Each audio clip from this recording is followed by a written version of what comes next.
घाबरू नका, पण सावध रहा. महिला आहेत देशाच्या प्रगतीचा आधार. करू नका त्यांच्याबद्दल वाईट विचार. स्त्रियांना समजू नका बेकार, त्याच आहेत जीवनाचा आधार. स्त्री आहे जीवनाचा आधार, तिला द्या योग्य सन्मान, असा संदेश देत नुमोई प्रशालेतील विद्यार्थिनींनी स्त्री शक्तीचा जागर केला.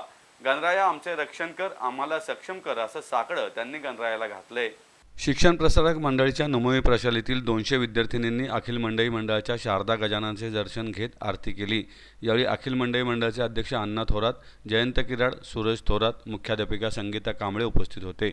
प्रिय गणपती बाप्पा, कोणत्याही महिलेवर अन्याय नको, अन्यायाचा विचार करणाऱ्याला सद्बुद्धी दे, अशी प्रार्थना विद्यार्थिनींनी यावेळी केली.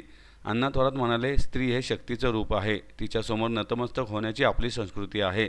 समाजाच्या जडणघडणीत महिलांचे मोठे योगदान आहे, परंतु राज्यातील महिला अत्याचारांचे प्रमाण मोठ्या प्रमाणावर वाढताना दिसत आहे. त्यामुळे गणराया तू आमचे रक्षण कर आणि राज्यातील तमाम स्त्रियांना सुरक्षित ठेव, असे साकडं 200 विद्यार्थिनींनी मंडईच्या शारदा गजाननाला घातले.